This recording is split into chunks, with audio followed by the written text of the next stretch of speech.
almost equally as good, we've got Rachel Brantingham here teaching us today. Rachel's coming up from, Elizabethtown, Kentucky, close to my old stomping grounds, literally, because I grew up in Munfordville.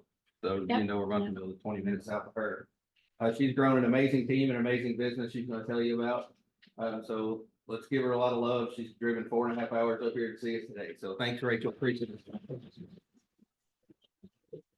Well, first of all, I'm extremely humbled to be here with you guys today. I want to tell you a little bit about where I came from.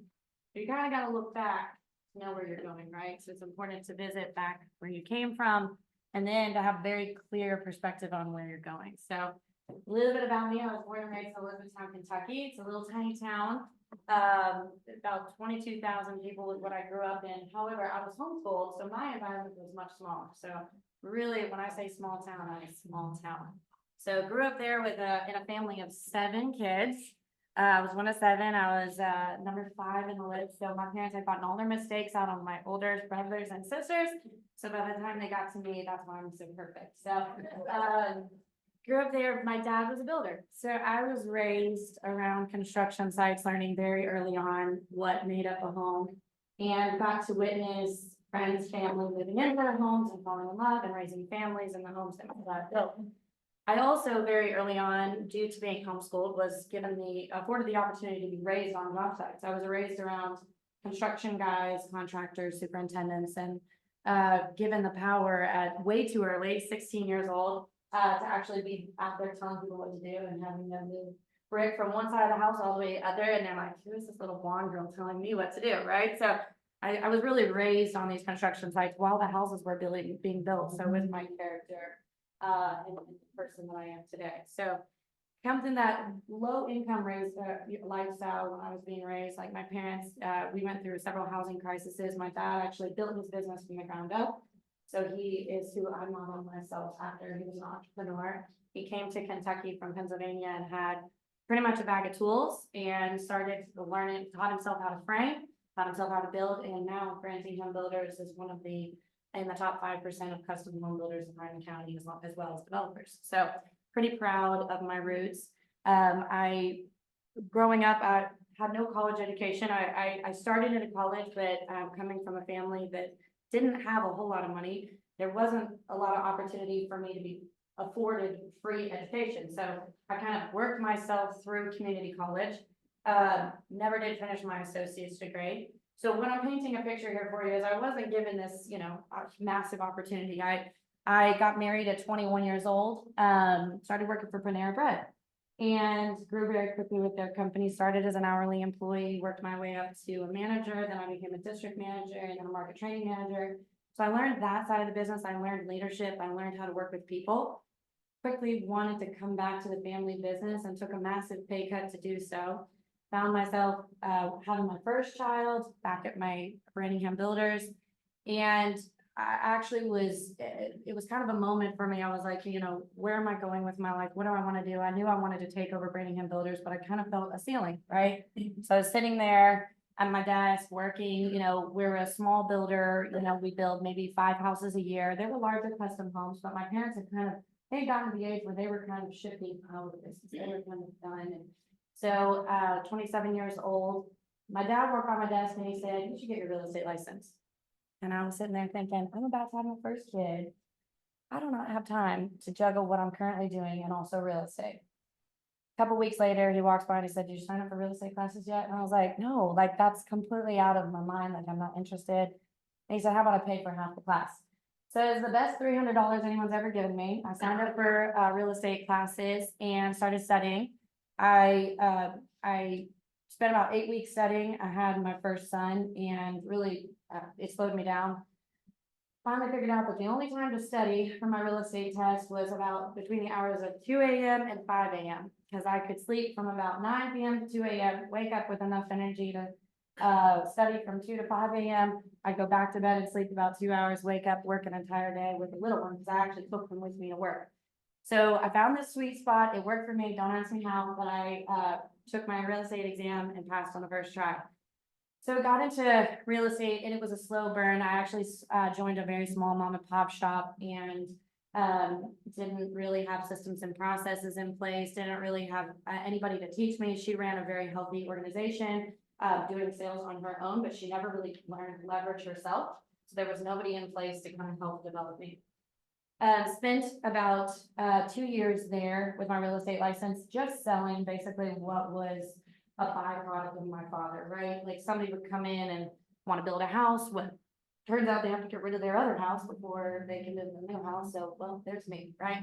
And he saw this, he saw the natural production from his company that would then allow me the opportunity to make a little bit of extra income. So, and I think in his mindset, that was all he ever saw, right? That was just something he was going to add to his world and in turn add to my world. So I remember the day I finally had enough. She changed my commission split the third time because she never expected me to sell as much real estate as I was doing. So I started talking to a friend and she said, you know, you really should go talk to Keller Williams. They're new in town.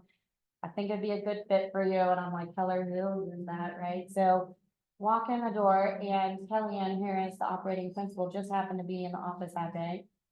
And I said, hey, I'm Rachel Brantingham. And, you know, I'm thinking about, I'm looking for a brokerage. We guys sit down and talk to me. And I don't know if anybody's met Linda Cecil. She's big in our market. She happened to also be in the building. And so these two powerhouse women sat down across the table from me and they said, what do you want with your life? And kind of a crazy question, right? Like I thought I had already found it. I'm working for my dad's company, making a decent income. I think I was making 40 grand at that point. And I was selling a few houses, making a couple extra grand on the side. And I was just looking for somebody to stop changing my commission split. Really, that's all I really knew that I wanted.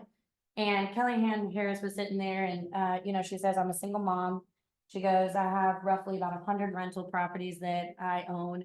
She said, I have 3 different market centers that I manage. She's telling me her story. And she said, you know what? I used to be a Bud Light sales girl, and that's where I come from. And now look what Keller Williams and the rooms that I've placed myself in have done to my mindset and exposed me to where I am today. And so I pretended, I played hardball. I pretended that I was going to think about it.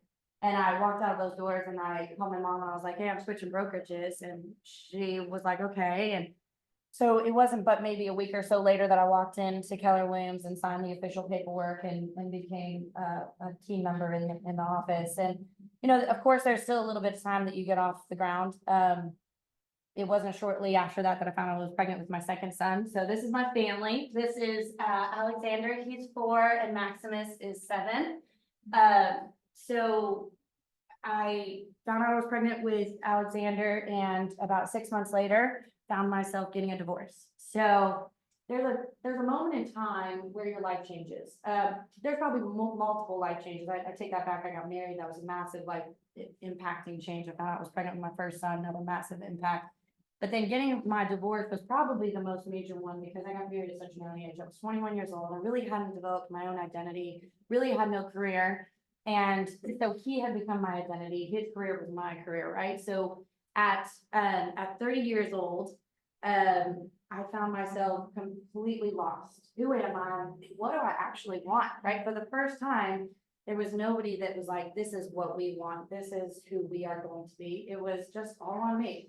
And of course, I had 2 little people to support and feed. And he's a wonderful father to them. I'm so blessed. I tell people all the time, I'm the luckiest person in the worst situation. Nobody wants to get a divorce, but he is father of the year. He's fantastic. And I have his family that supports me and my family that supports me. But at the end of the day, his income is limited. And so I thought, if I want to give my kids an opportunity at a big life, it's me, right? And so I had watched my father be an entrepreneur. And so I made a decision that day to hire a MAPS coach. So I barely skimmed by the skin of my teeth, right? I had almost sold 5 million. So you have to sell 10 million to be able to get a MAPS coach. So I had almost sold 5 there. And then I worked with my dad's company and almost sold 5 million there.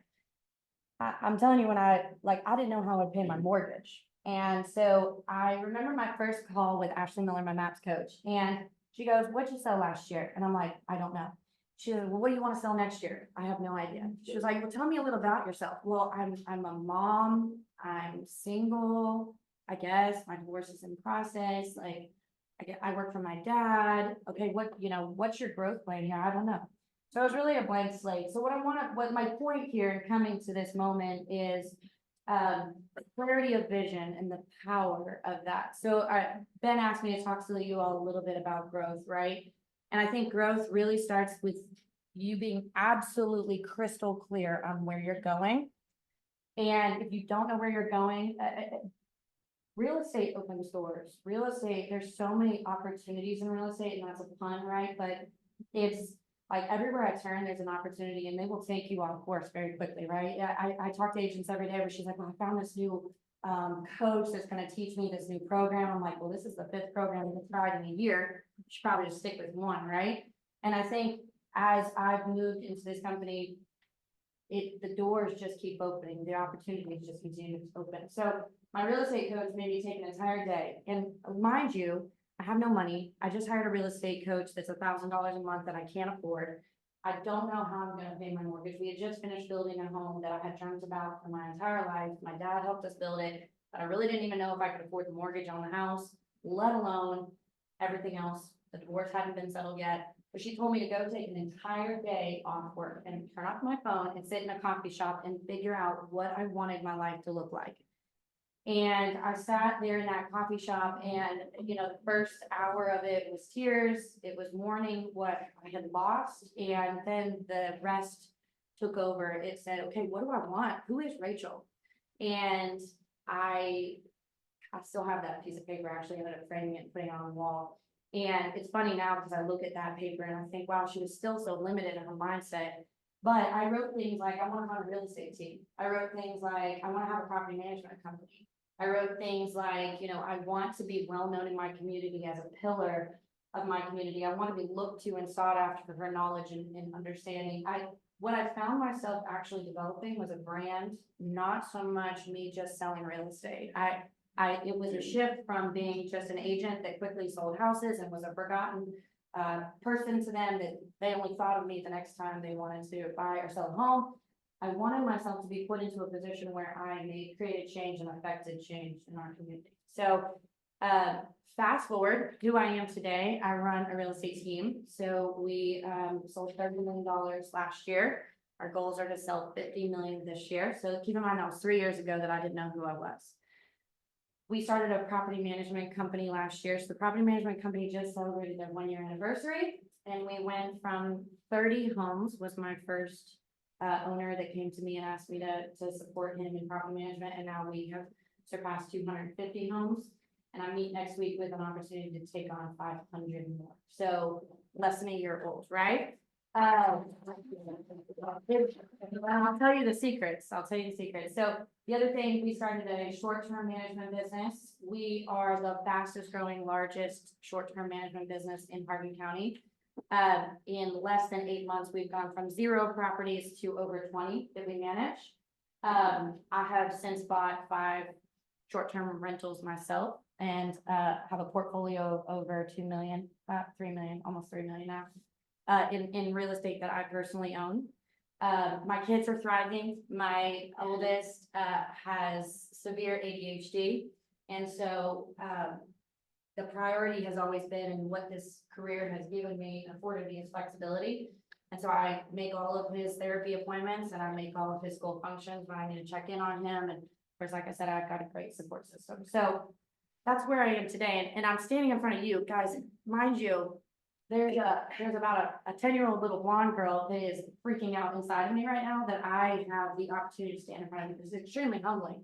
You guys are all incredibly successful. And the fact that you would waste an hour of your time to sit in here and talk to me is, this is very impactful, probably more to me than it is to you guys. So thank you for being here. Doing everything I do. The one thing I can't give you more of, and the one thing I cannot buy for you, is time. And so I really can't stress enough just how valuable it is to have you sitting in this room, because I've already been introduced to some of you all and just heard amazing and incredible things about you guys. So what can I bring to you all that is going to help impact your business? So I want to talk to you about some key things. I've totally gone off script and off notes. And I wrote a whole thing about what I was going to share. So clarity is power. So I wouldn't rush, people talk about, vision boards, they talk about, manifesting these things and,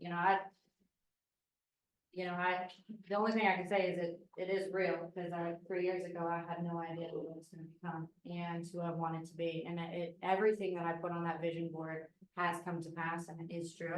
So I'm actually a little nervous about what I put on my board now. Now I'm like, okay, they're really gonna take this on. Is this really what I wanna be? Is this who I am and where I'm going? So, but I have big goals. I think about the future, like what I've done in 3 years. I think about the next 3 and it excites me. So keys to growth, right? There's going to be a ceiling where within your own power. I met with a young man the other day, and Caleb Boyles, and he sells about $10 million in real estate. It's absolutely fantastic. And I was sitting there talking to him and just trying to figure out what was his ceiling, right? And he said, well, I really don't know how I could possibly sell more real estate. I said, okay, tell me about that. He said, looks like I'm working all the time, take my phone's ringing off the hook. I don't really have systems and processes in place. And so it sounds to me like you're missing leverage. So rewind 3 years ago, of course, I hired Ashley Miller, my MAPS coach, which if you don't have one and you can afford one, even if you can't afford one, she has been the most incredible change in my life. She has told me what I'm capable of every time I thought, I'm not ready for that move. I'm pretty sure. She's given me the keys, given me the partnerships. She's opened doors, helped put me in bigger rooms to help maximize and grow my life. This growth wouldn't be possible without her. So if you're able to purchase one of those, if you're not, that's fine. Find a bigger room, get yourself ask Ben to sit down and coach you. I was with, your systems coach. Yeah. I just talking to him for a few minutes and I was like, man, you want to come to my market center and talk to my people? Cause that's what they need to be hearing. Like put yourself in bigger rooms, put yourself around people that are doing way more than you and listen, ask them questions, ask them advice. So Ashley Miller, the other thing that she had me do is she had me hire leverage. And keep in mind, I didn't know if I could afford my mortgage. And here she is. I'm like, I'm paying you. I don't know if I can afford to hire leverage. And she said, nobody gets to success alone, right? It's all about the team and the people that you surround yourself with. So she said, think about it this way. You're hiring them for 1 week. Can you afford to pay her this week? And I said, she was like, don't tell her that. Tell her that she's hired. Don't tell her that you're thinking about it in week forms. But I said, okay, yes, I can hire her this week. I can afford her for 1 week. Well, I sold a little less than 5 million without her, and we doubled that right after I hired her. So the second year I sold 10 million in real estate. So leverage that is good leverage in your world should double your income. So they should pay for themselves twice. So if you find the right person and bring them on and train them well, they should add so much and infuse your world with so much. So that's key number 1. If you want to grow your environment and you want to bust through your next ceiling, probably who, not how. There's a book really good. I was telling Ben about it and I actually wrote down the author if you guys would like to read it. It's great. It's called Who, Not How, and is by Dan Sullivan. And that book tells you, like, every time you face a problem, you ask, who's going to do it?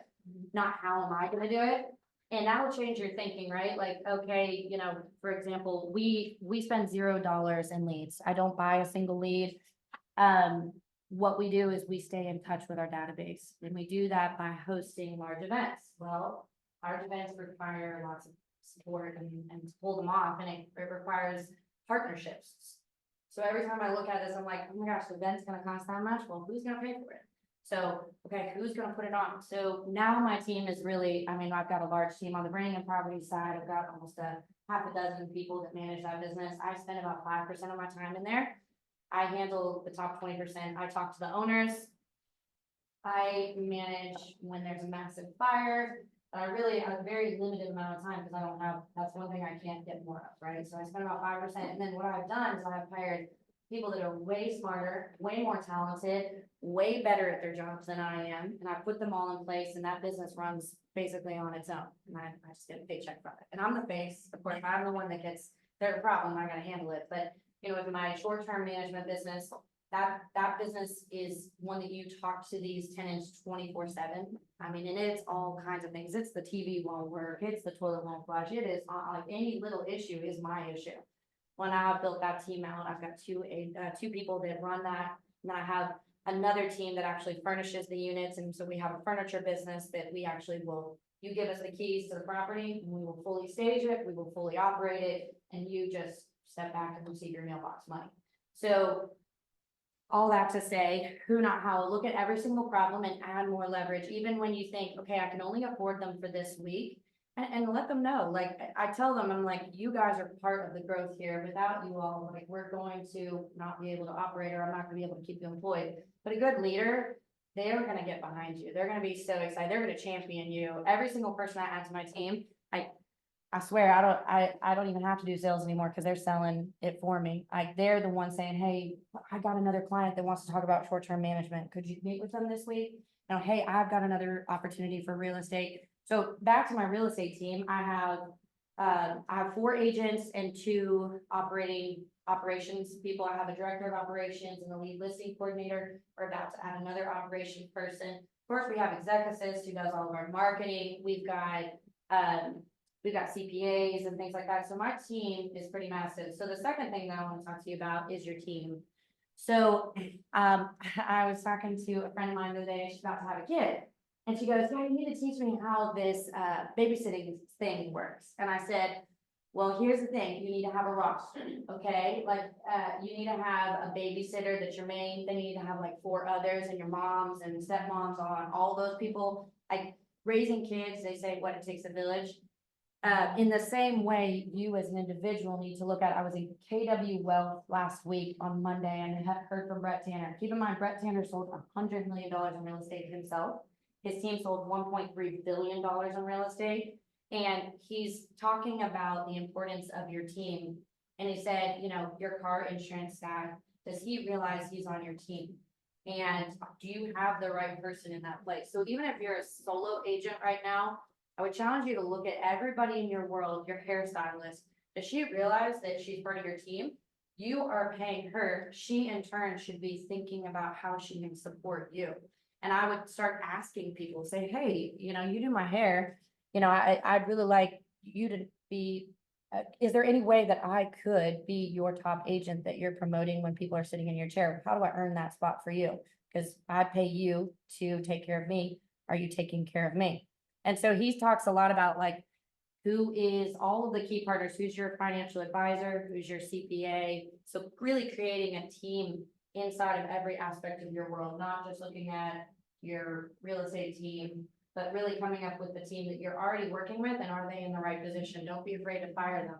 Don't be afraid to say, hey, for example, I fired my car and house insurance guy. I went from Allstate, they were with Allstate, and they were just selling me Allstate products.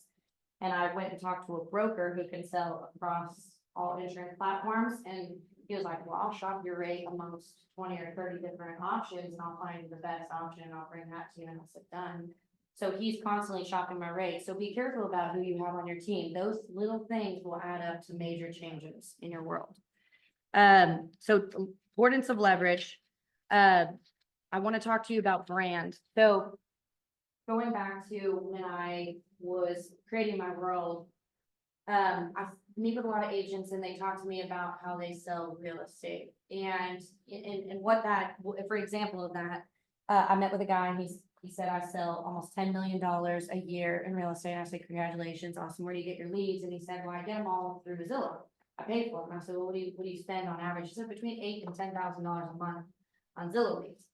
And I said, okay. And he said, but he was very proud of himself. Like he felt he had accomplished something. And he had $10 million in real estate is a lot to sell. And so he asked me the same thing. We weren't on a coaching call. This was just us sitting down and talking over coffee. And he says, well, you know, I just sold $30 million in real estate last year. And I said, well, I haven't paid for a single lead my entire career. I've never bought a lead. And the reason for that is I feel I'm more trying to build a brand. I'm more trying to be a common name. You know, I want Brantingham to be something that people know in my community. So I've targeted my marketing dollars have gone to putting my face in one of the major magazines that gets mailed out to every owner. And I talk about the community, and I have an article in there about growth. And I want to be positioned as somebody that people see as a knowledgeable resource, that then they go straight to that resource to sell their home. I don't want to be somebody who, hey, I'm Rachel, you're a Zillow lead, we'll help you buy and sell or whichever, and then they forget about me. So that's a big thing that I would really question is how are you setting yourself up as the knowledgeable source in your community? Facebook is free, and I know that everybody groans, like my team groans when I bring this up. If you should follow me on Facebook, Rachel Brantingham, also on Instagram. I'd love for you to be part of my community. I post incessantly. Sometimes it's in the moment, like last night after I got to the hotel, of course, I was posting about being in a speaking engagement and how I was so excited to talk to you guys. After I leave here, I plan to make a video about what I'm talking about. Why am I doing that? Well, first of all, I love to share my life, but that's naturally who I am. But the reason is I want to grow my real estate team. And these agents that are watching are listening to the conversations that I'm having with you all through social media. I don't have to be in front of them. I don't have to be in front of their room. They're watching it every single day. So, and it's all about being creative. There's a team down in Owensboro that is part of Kellyanne Harris, and it's two guys, and they're really young. Matt Aller and I don't remember the other guy's name, but I'll never forget them. They're hilarious. So they're very young in real estate, and they don't feel like people take them seriously. And so they've ran with that. So they've actually made their entire career. They sold 50 homes last year off of humor. So it's two guys. Every single listing that goes up is hilarious. They make it comical. They're in costume. It's always something different. And now people, hundreds of comments. Oh, you guys are hilarious. Like, and they're selling homes through humor, right? I'm not humorous. I actually am the least funny person I know. I laugh at my own jokes. That's about the only person that does. So I use knowledge. You know, I have a really good knowledge of how homes are built and what they're made of due to growing up on construction sites. And so I'm able to use that information. And what I've built is people call me about the most random things. I don't know anything about trusts. That's something I need to learn more of. Well, I had a person call me from Italy. She follows me on social media. Her parents have 3 homes in a trust. And they talked to her in Italy and were like, we need to get rid of these. Well, she's seen my page. I've met this lady. I've never met this lady. She is a friend of a friend, adding me on Facebook. I'm getting a call from her through Facebook because she can't connect with me otherwise. And she needs me to sell these 3 investment properties in her parents' trust. And so I've gotten her connected to a lawyer. We're working through the process. Well, guess who's buying them? I'm buying three investment properties from her. So it's just, I can't lean in or encourage you guys enough to look at social media as the platform for growth. It's an unfortunate part of our business. There's other ways to do it. I certainly don't want to limit you guys to that. I have another realtor in my community who he ran for public office, and he got elected and he served his time. Well, guess what he did to his brand? Shot himself to the very top of the brand. Everybody knows Pennington, Elizabethtown. I mean, man, he ran for it wasn't even a big deal. It's like city council. He served out his time, but Pennington is a family name now. People know, and everywhere he went, he said, well, I'm in real estate, he made sure to mention that. So you can build a brand, it doesn't have to be through social media. It just happens to be free right now. And I'm going to keep doing it until they force me to pay for it. All I do is pay for it in time. And I've got a little bit more of that than I do in money. So, what what people don't know is, 3 years ago, I don't have this 4-year degree in real estate. I've got a healthy knowledge in real estate, but 3 years ago, I wasn't even selling real estate. Yet they come to me and they have 150 properties and want me to manage them.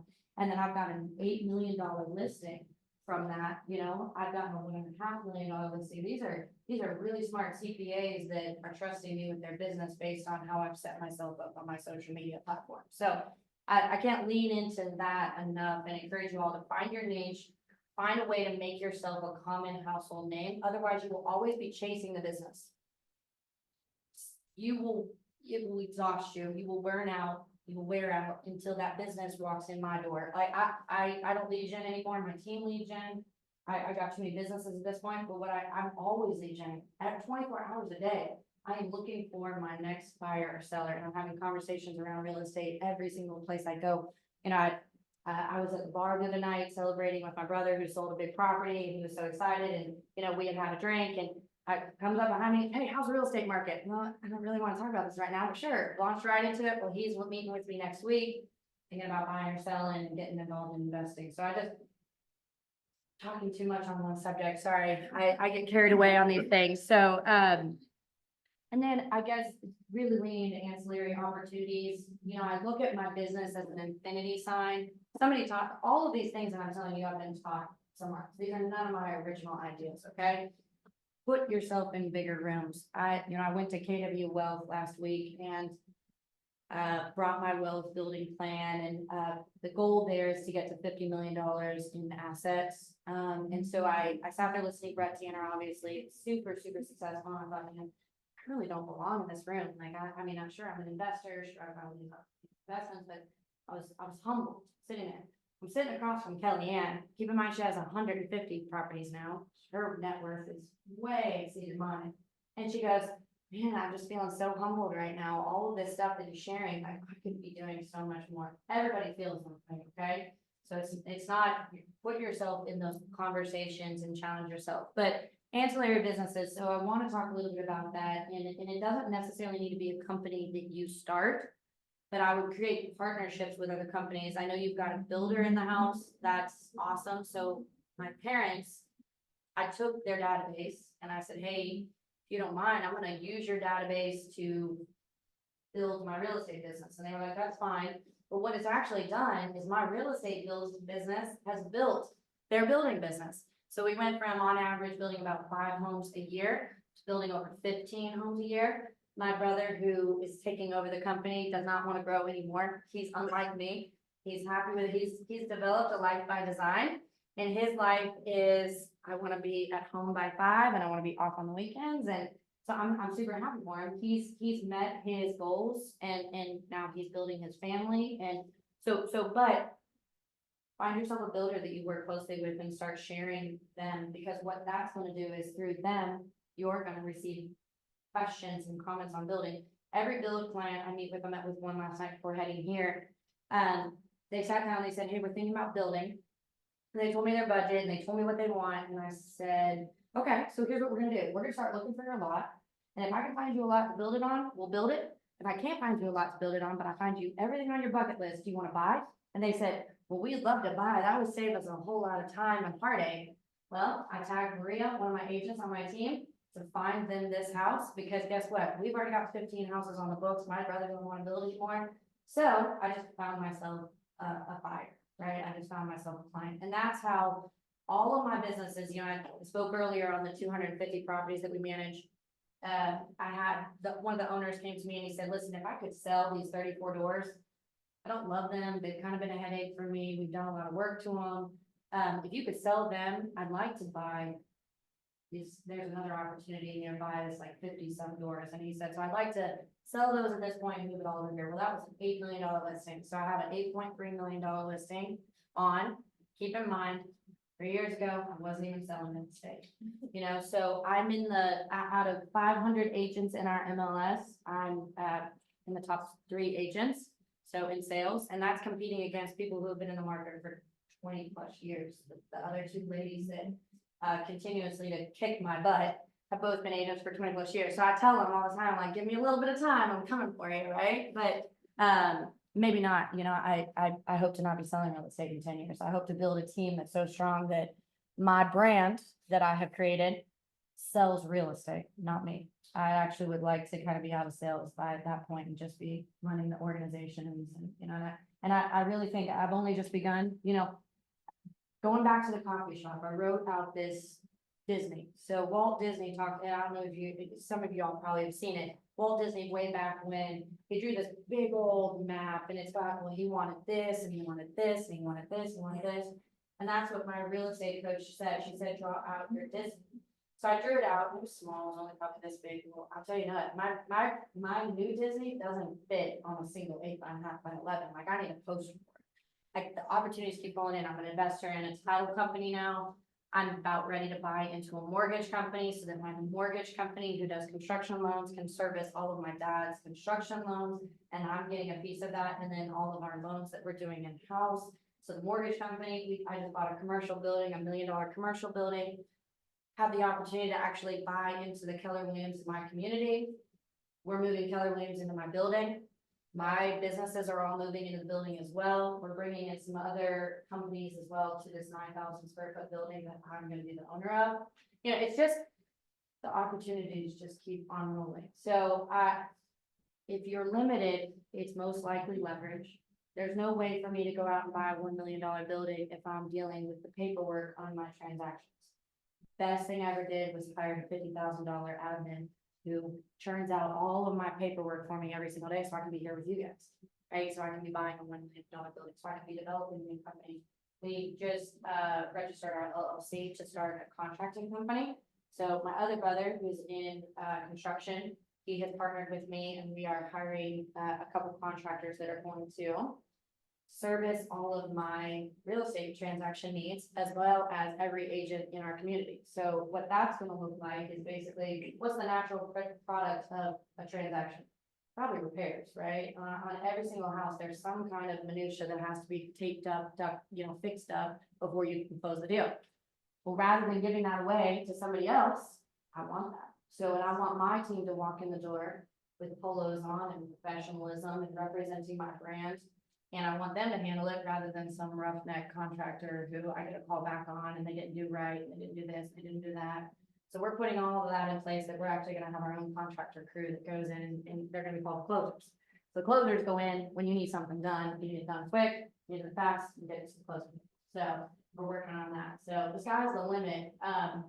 But hopefully I've given you some kind of perspective. I think if I were to narrow this down to, clip notes, really dream big, figure out what you want for your life. And maybe, my brother has figured out what he wants for his life. He wants 4 kids, he's married, he wants a quiet life, he wants to golf on weekends. He doesn't, that's okay. What I figured out for myself is I want every single thing that this life has to offer, and I'm not gonna be happy unless I get to accomplish major things. I sat in the back of the funeral, and there's a poem that was read at his funeral. It's by Dylan Thomas. And this was another profound moment. I had just gone through my divorce, and my friend lost her dad, and I went and I squeezed into the back of the funeral. I never met her dad. I just met her. She dated my brother and became my friend through that process. And the funeral home was standing room only. Like, you couldn't hardly get in the room. And I slipped in, I sat there, and the men were getting up and lining the walls so that the women could sit. And person after person came up and spoke about this man, and I had never met him, but I wished I had. I sat there in the back of the room and thought, man, I wish I could have met this guy. It's impressive.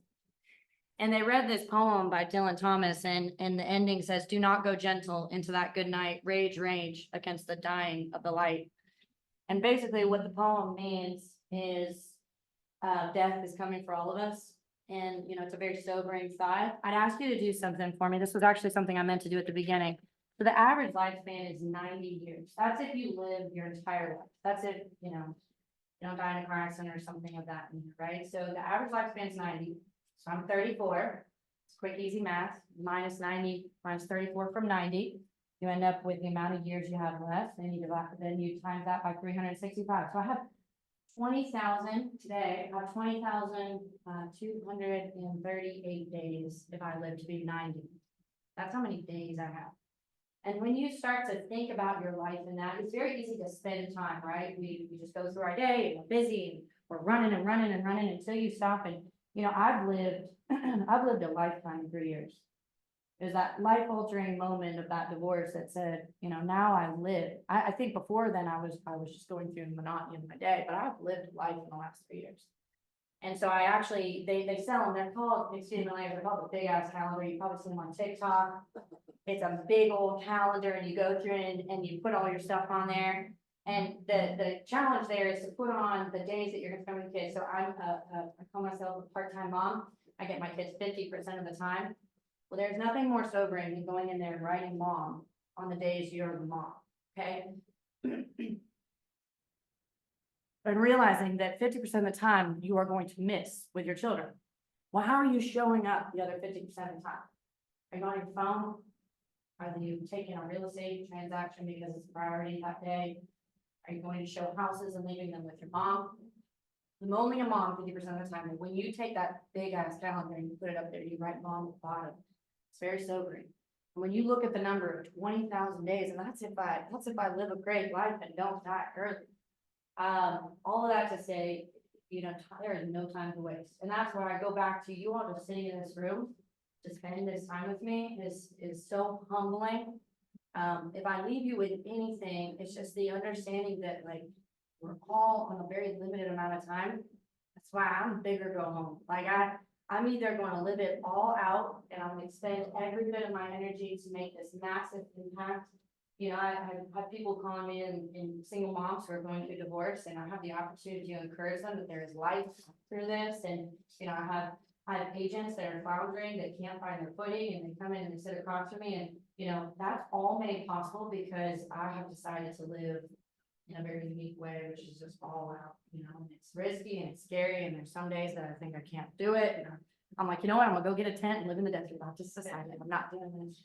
But you know, I want my life to have meaning. I'm a Christian and I live my life, you know, knowing that I'm going somewhere else, but I want to create impact on here.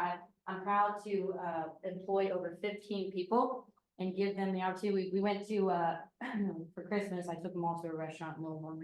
We sat there and I looked down at the table and I started crying and they were all like, oh, there she goes again. And I was like, I'm sorry. This girl never thought that I would create companies that offer all of you all the opportunity to live your lives to its max capacity, and they're buying properties. You know, I just at our meeting on Monday, Maria and her husband bought their first flip house and they flipped it and they sold it and made $60,000. They're in their 20s. That is life-changing money to them, you know, and I was able to help give them the step-by-step guide and give them the opportunity to do that. And so anyway, I could go on. I like I said, I think if you slow down enough, it's hard to slow down. We're in a very busy culture. We stay busy, we stay going. If you could just stop everything and really figure out where it is you want to be before you die, what you want your life to look like. There's a challenge going around. It's the 300 things you want out of life. And people get to about 75 and they max out. They can't come up with anything else. And that's when you really start to get into the nuts and bolts of what you actually want. And I did it. It was very challenging, very sobering. It's big. I want big things. And real estate gives me the opportunity to do those other big things. So figure out where you want to go, slow down and take the time to really develop your plan, and then find the leverage, because you will not get there alone. That leverage starts with the team that's already supporting with you. Talk to your mom, tell her you need more help with the kids. Talk to your baby daddy and tell him you need more help with the kiddos. You know, talk to your teachers, talk to all the people that are already in your world. Get in bigger rooms. Sit down and find a coach. You don't have to pay for them. Call me. I will talk with you once a week. I will help you develop into where you're going. I'll just hold you accountable to things that you're going to tell me you want to accomplish. Get yourself into big rooms, and then, you know, just continue to follow up and be clear. Every single 6 months, I relook at what we've set for our goals at the beginning of the year, and are we on track? And what do I need to be doing to make sure we stay on track to those? So yeah, that's about all. I'm really happy to talk to you all individually about like specific things in my business. So feel free to ask me questions. I wanted to leave time for that, but hopefully I've given you something of value today. So. Well, great. Rachel just told me this morning she's gonna be a panelist at family reunion also. So that's pretty impressive stuff. Rachel. So, you know, forget all the other stuff you done. They're gonna ask you questions. That's That's crazy. That is crazy. That's pretty impressive. But she's open to ask questions right now. She said, does anybody have a question for Rachel? Anybody at all? Don't be afraid to ask. This is always the part of the conversation I'm the most terrified of, because like, what would they ask? I'm always waiting for like the daunting question I can't answer. Yes, ma'am. I am baby fresh in this. Welcome. Like. I already have someone who wants to purchase. And I'm just starting the onboard process, so I have no idea where to go, except for maybe some suggested time next year. What would you do in that type of circumstance? Two things. Your broker model like this. You're gonna fake it till you make it. Yeah, I mean, heavily on everyone who's wiser and smarter and has done this way more than you. I got the opportunity to help a big fire, and if I screwed it up, it was going to be major. And, I called the big commercial guy, and I just met him once or twice, and I called Jerry Dempsey. He's my opponent per se, you know, he's on the other side of the team, you don't want, you know. I said, Jerry, and humility also goes a long way, and I said, listen, I'm what I'm doing. And he drove to my office that afternoon, and he laid out the plan. He said, here's how you're gonna capture this client. And he and I now collaborate constantly. I call him, he calls me, you know, we work together. I send him buyers, he sends me buyers. So partnerships and relationships are everything in this industry. So I'm sure there's somebody either sitting here or somebody that Ben can put you in contact with, but I mean, my very first transaction, there was nobody giving me support. So it's a little bit about walking in there and confidence you carry yourself with. And there's a little bit of BS that's involved, right? This industry is ever changing. You will never know all of it. So when I say fake it till you make it, there's going to be something that's thrown at you that you're gonna have to kind of just come up with a response in the moment where it might sound a little bit like, you know, I believe that X, Y, Z, but it's okay. Let me get with my team, you know, they're very wise and they've had more experience in this situation. Let me talk to them and I'll get right back with you. And you do, get right back with them, you're saying how much, but you know, don't give it away. And if you don't want it, yes, yes. I'm scared because I have no idea what to do. Well, and the other thing is, you know, you pay for an education.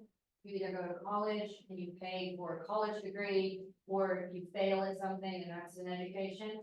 The other thing you can do is bring on one of these people to be your team. And he's out of Chicago, so that's bringing More. stuff. Yeah. So, I'm excited. Congratulations. Yeah, Welcome. thank you. You're doing a bit about our industry. Yeah, and thanks for him to, Ben, to kind of introduce me to today. So it's like, I'm really sick. Oh, God, I gotta leave. Yeah, I'm glad you said it. Full time. Yeah. Well, you'll work yourself out of it. Natasha, by the way, for those of you who haven't met her, literally just. Hi. Natasha Ward. She's off to a good start. She's got a big client. I know.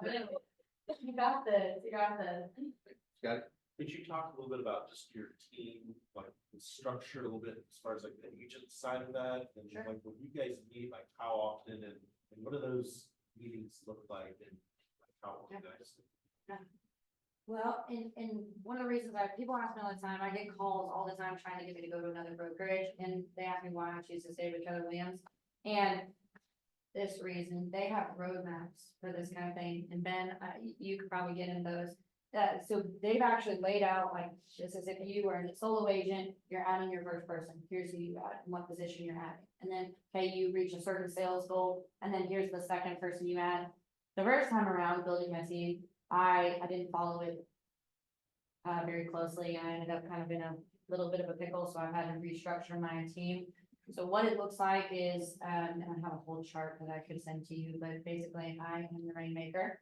I have a director of operations. She has her license and she operates kind of as a second to me, and that she can answer all the questions that the team has. So I have a director of operations, I have a lead listing coordinator, I have a marketing team through Exec Assist that does all of our marketing. And then underneath them, excuse me, I have a lead buyer's agent, and then I have two agents that work underneath her. So she's responsible for the two agents beneath her. And then I am the lead listing agent. I have one other agent right now that does listings on my team. So we're at between their 6th level and 7th level. Ben can read that book, but we're right between the 6th and 7th. I'm not quite to the sales level of being in the 7th level. That's where you have a lot more support. But, and I would move out of the lead listing role. I would really just move into the rainmaker and just share all of my transactions. But so I would get that guidebook and I would really follow it. But when you're, so you have those people, when you have a team meeting, how often do you do that? Yeah. What are you talking about? So we meet all together. We try to all be in person once a week on Monday afternoons. We lead gen for an hour, and then we have our team meeting, and that's like, hey, this is what's going on. Here we are so this is gold to what we've got going on, transactions, we run through those, anybody that needs support and help. So we meet Mondays for about 2 hours and that happens, and then we have calls on Wednesday and Friday. So quick, and the goal there is just to keep everybody on a pace, right? If we're not going to hit transaction goal, we're looking at the first quarter and we're starting to run, it's like we need to actually do more lead gen because we're not gonna hit our goal. We bring in everybody in on Friday afternoons for about an hour and do that. They're not required to be in the office. I've done that. But what I've found is if you create the culture, they come. And so we've created a really fun culture. Everybody wants to be in the office as much as possible. We've had some single moms and she keeps her kid for a portion of the day. So she's only able to come in certain hours, but we try to just keep that culture and get everybody into the office. I found that you're more productive when you're inside the four walls. You're able to kind of collaborate and work off of each other, and you're hearing conversations that are, you're gonna realize what are building your knowledge and passion. So does that answer your question? Cool. I just, you just like, I know what we do. Yeah, It's like, yeah. Well, if you ever want to come, I would love to hear what you do, because I'm constantly like looking for the next edge, right? Like trying to figure out what's the way to give them the best of us and the most value. So that's what I was, Ben and I were talking, I'm like, I want to hear everything that you do, because it's nothing's original. I'm just copying other people that are much smarter and wiser than I am. So any other questions? Yes. I got 3. Okay. What was you probably said them too, but, what was your first 3 hires and how early was it? That's the first one. Yeah. Second one was, what are your 3 superpowers? What are your 3 like strengths? And then last one is there a strength that you have that you chose to hire out to expand your business? Oh, good question. So you'll have to remind me of the last two. I'm gonna start with the first one. So the first 3 positions I hired, an executive assistant, you're hiring a director of operations, but they're really an executive assistant when they first start out. Because I mean, it's everything from helping me set up an open house, to scrubbing the toilet that needs scrubbed before the house goes live, to helping me do a drywall patch. Like that executive assistant literally goes, picks up my kids. First thing you would hire is an executive assistant or DO. The transition from executive assistant to the DO role is extremely challenging and almost impossible. So you might end up actually losing that person or moving them to a different seat on the bus. That's what happened with me. My DO, my EA, my executive assistant that I hired at the very beginning, she is now the team lead at Keller Williams in Town. She was not a DO. She was an executive assistant, magic, helping with my clients, but she was not a DO fit. So I actually ended up losing her to the team lead position, and I've now since replaced her to a DO. So that's hire number 1. If I did it backwards, I would actually hire a showing assistant second, and I would have someone do all my showings for me. That would have been a buyback of my time, and it probably would have saved me more money. What I ended up doing is I hired a listing coordinator, a licensed listing coordinator. She had her license, didn't like real estate, really wanted a 9 to 5, really wanted a salary position. So I would hire a showing assistant to take all your showings for you. Because right now you're a one-man band with a DO that's running, running your, running tax side of things, making sure you're actually paid and doing those kinds of things. And then I would bring on a buyer's agent, probably is my next move. Buyers take up a significant amount more time, plus listings is what produces buyers. And so if you can get yourself in front of more listings, you're just naturally going to build your business. And that's, I probably work with maybe 5 to 10 buyers a year. I'm super heavy on listings. That's really all I do. And what it does is it makes it rain on your buyer's agent. So those are the first 3 positions. I hire an EA. I bring on somebody to coordinate your listings, or a showing assistant, and then I would bring on a buyer's agent.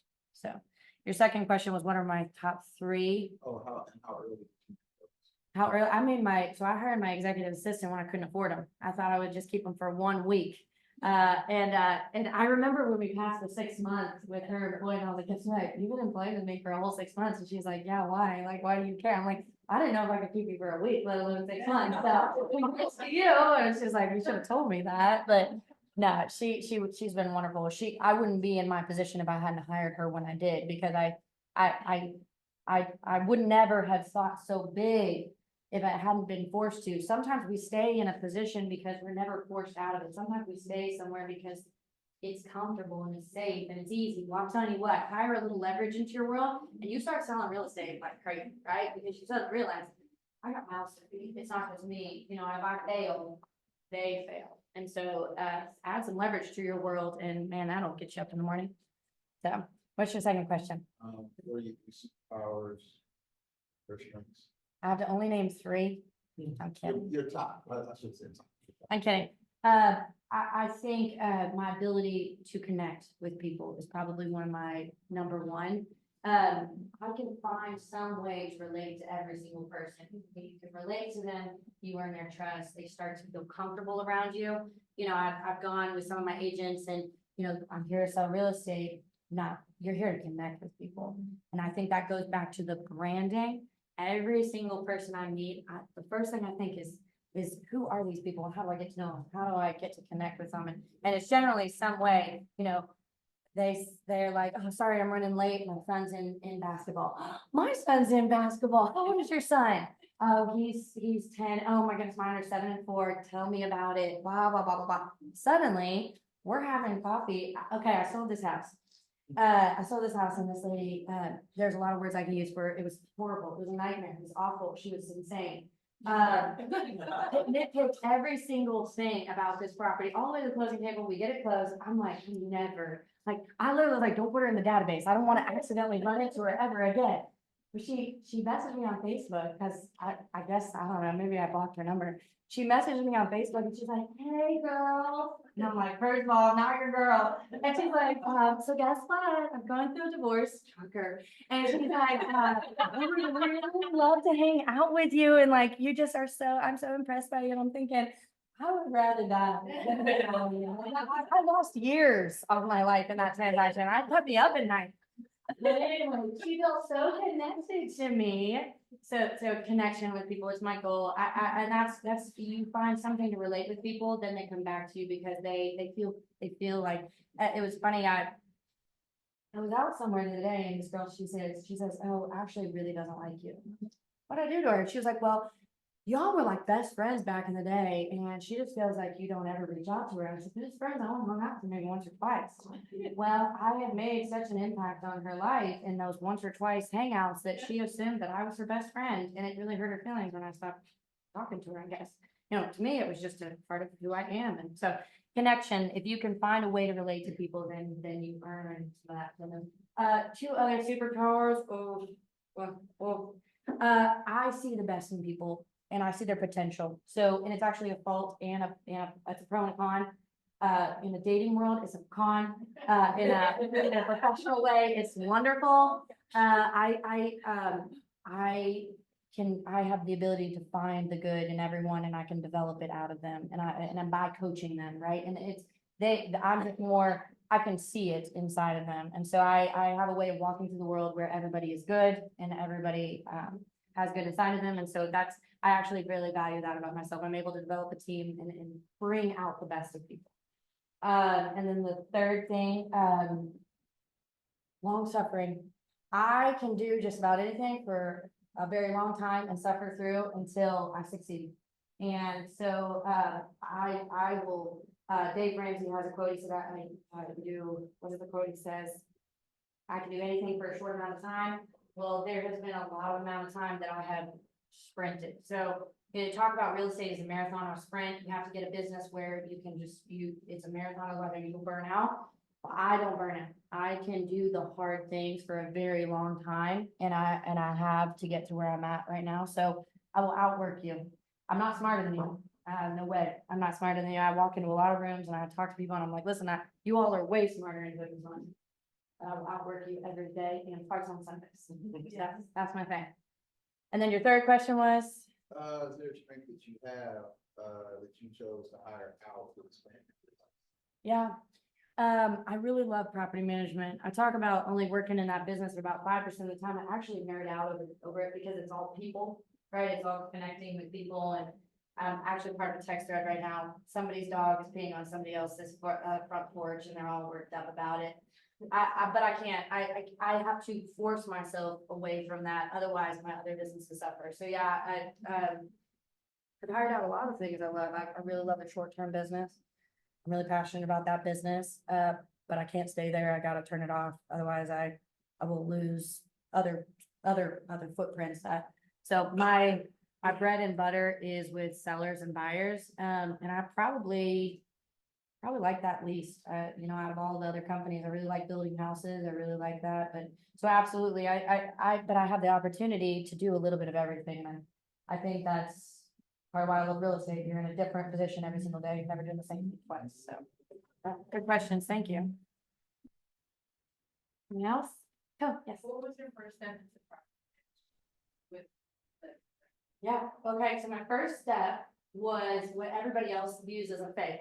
So my first step, I was asked by a big CPA, I remember calling my mom, and being like, Mom, so well, Ben Carter wants me to list his investment property, and she was like, "What?" You know, cause I just had no idea that he would trust me with that, so I list his investment property, well, we had like hurricane winds, it was like 2 years ago, we had like hurricane winds and water blew from directions that it doesn't normally blow from. I did not thinking allowed the home inspector to come the day after, which pro for the buyers, the home inspector came the day after, con for the sellers, water came into, little bits of water came in from places that don't normally come in from because we don't normally have hurricane like winds that blow water at those angles. So talk to my dad, the roof does not need replaced, it's just that the way we build and the construction code that we go by around here doesn't protect us from that. Well, the buyers basically said, well, there's water inside the attic, even though it's a tiny bit of water and the roof was in great condition. However, we want the roof replaced. And, or actually, sorry, it wasn't replaced, it was some major repairs, $4,000 worth of repairs. Keep in mind, I'm a newer agent, I hired a math coach I couldn't afford, and I hired an executive assistant I couldn't afford, and so I paid $4,000 for that roof to be fixed. Almost ate up my entire commission. I think my commission was like $7,000 on that, and then after, you know, my splits and everything, I pretty much made $0, and it was a very challenging deal. But, Ben Carter, I earned his trust that day. So then a couple months later, he calls me, "Hey, I got a duplex I want you to sell." Oh my gosh, you called me back, right? After that, I didn't ever expect to hear from him again. Well, he let me sell another property. Well, then, so I've done a couple deals with him, had no idea that he had properties to manage. Right place, right time. He walked in and sat down with me, and we were going over something else, and he goes, "Hey, you're gonna take over my property management." And I was like, well, that's in my Disney, that's in my world, it's something I wanna do, but it's 5 years away. I was like, I'm not in any position to start a property management right now. And he said, okay. He's like, well, think about it and get back with me. So I actually went to church on Sunday, and they preached on the book of Esther. It's actually my favorite book of the Bible. And the pastor said, there might be something happening in your life that is for such a time as this. And I walked out to the parking lot, and I called my DO, who's now the team lead, Jade, and I said, what, you know, we're starting a property management company. And it's been the most challenging thing.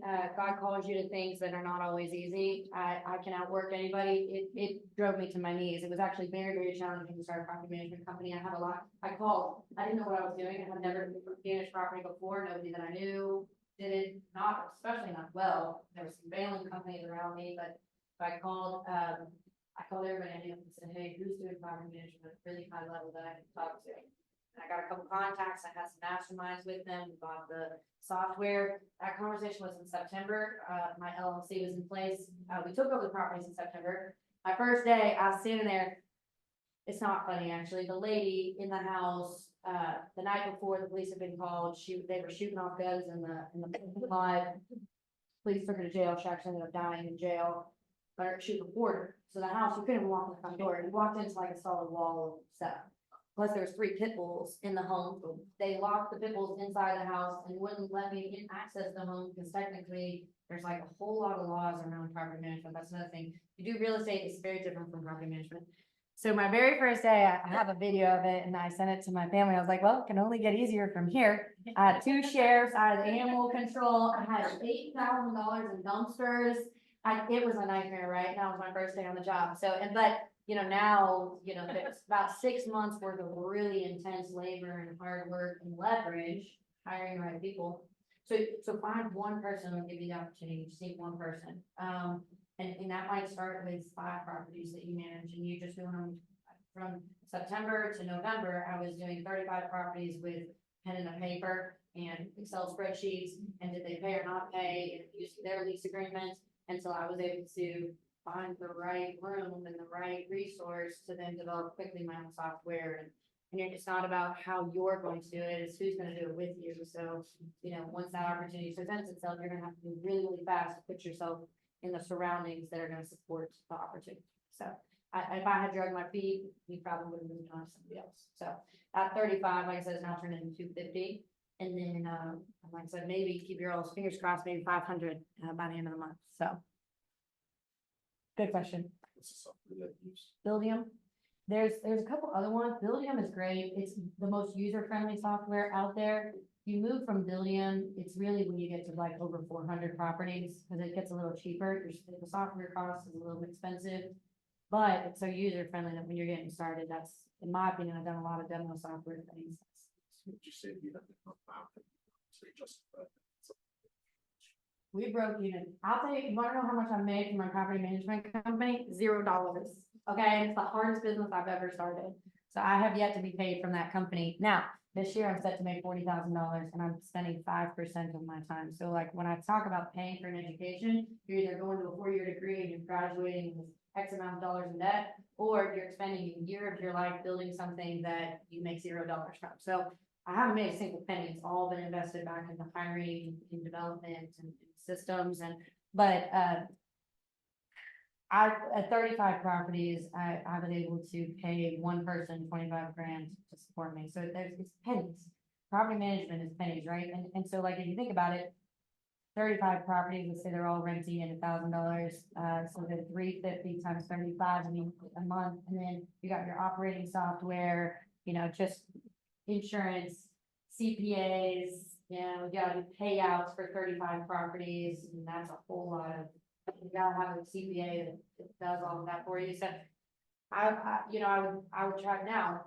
Is it worth making $0 for a while to get the opportunity? Absolutely, because you need one person believing you. Because the one person who had 35 properties said, hey, they've done such an amazing job. And my next person had 75 properties. Well, that just made me profitable in a minute. So I think if you can get the opportunity, capture it. I say yes to a lot of things. Now my vision's a little clearer, so I don't say yes to quite so many opportunities, but it doesn't take much to, start charting them by hand. You get one, be like, hey, and then tell the world.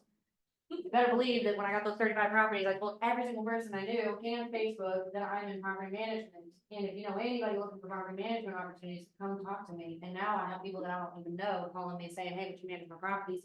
We saw it on Facebook that you're doing property management now. I want you to manage our property. So if you get one, tell the entire world that you're managing properties now, and then you'll quickly build too. But be prepared for a lot of work.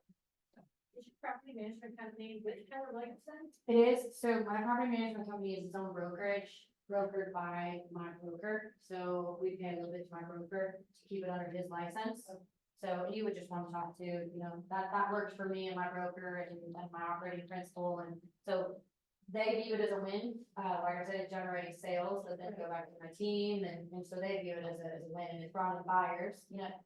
We went through a shift in market, still kind of in it. Interest rates are up. My short-term management business brought in 20 buyers. So we started putting on little conferences and little like masterminds on short-term rentals and what they do and how to do them. And so I have my short-term rentals are not owned by investors. They're owned by individuals that said, I got a little extra cash. What do you mean short-term rent? Airbnbs, VRBOs. So we have a really great market for it right now. In the town, we have a great store. What's down there? Burger Trail, Swan Burger Trail.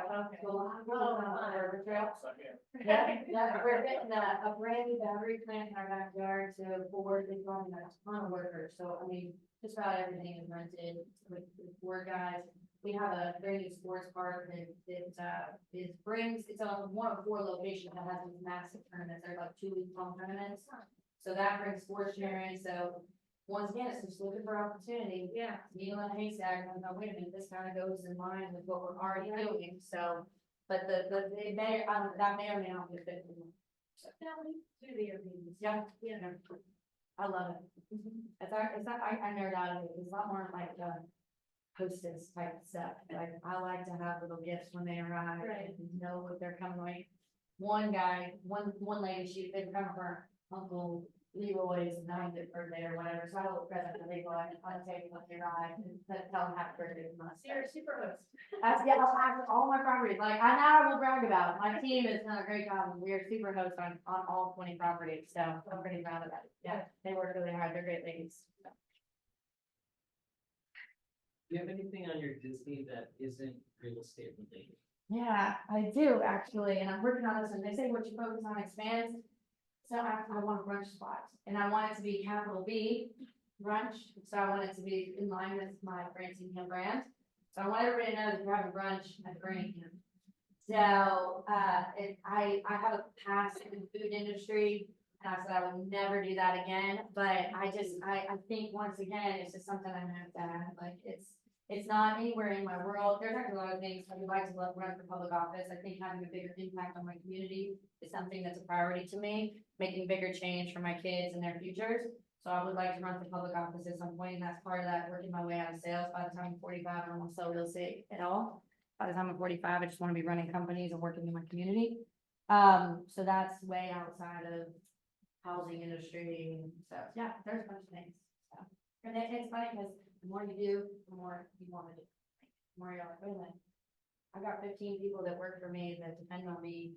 They feed their families. Like, I want to do more. Like, and that's, I have a lady who used to work for me at Panera Bread, and she came to me about a year ago, and she was like, I'm miserable. I hate going to work, getting up in the morning. There's a job, like, I don't want to go there. I don't like it anymore. Well, she called me the day, and she's like, I just want you to know, like, I'm living my best life. She's like, I'm so happy. She brings her mom to work, because her mom, is older, kind of retired, and kind of lacking a little bit. She's got cancer, but she drags her mom to work with me. Well, her mom walks in the door, and her mom's like so happy to be there and scrub my toilets and for free. But I created an environment that she is thriving in, and I just acted and so yeah. If there's many businesses I can create, I want to go. Anything else, guys? Yes. I don't really have a question right now because I can't think of anything, but I want to thank you for coming. I'm Marlon, and I wasn't going to come today. I was busy. I was actually sitting at a kitchen table this morning.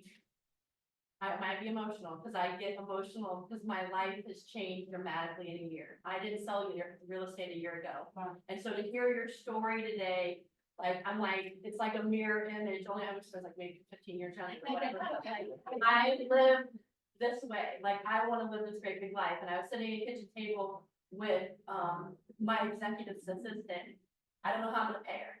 And but I said, and I got there for the point, like, I don't know what to tell her to do. I don't know what I'm gonna tell her to do, you know? And so I gave her my login information for my command system, and I said, clean up my database today. Like, and I said, I think I can afford maybe, like, she has another job, but she wants to transition into, I'm like, I think I could, like, maybe 5 hours a week or something right now, like, just give me a minute, you know? And she's like, okay, I'll do whatever, you know, like, and so she's going through my database, you know, because we have like contacts and we like Alec from Pizza Hut. Like, I don't even have last names in my stuff. I've got like 500 contacts here. And I don't even have last names. It's not that, you know, I'm not that. Like, I am all over the place, 100 miles an hour. And I'm like, I don't even know who you are. I said, so tell them you're working with Marlon Maps and you'd like to get their last name and maybe their birthday that they'll give it to you. And then let's start creating some smart plans. I don't know what else to do right now or to tell you what to do, but just work on that for right now. Yeah. I'm trying To hear, like, to hear you, I am so glad he built me into coming today. I live an hour and 15 minutes from here, and I'm like, I have to pick up my daughter at 2, and I'm having to juggle this, but I needed to be in this room. I needed to be in this room with you today. Please don't leave without my phone number. Okay, And call me for anything, absolutely, and lean into this guy, and give support and getting her trained. You will not find the time to train her. You need to get these guys to bring you the team that's gonna help support training her.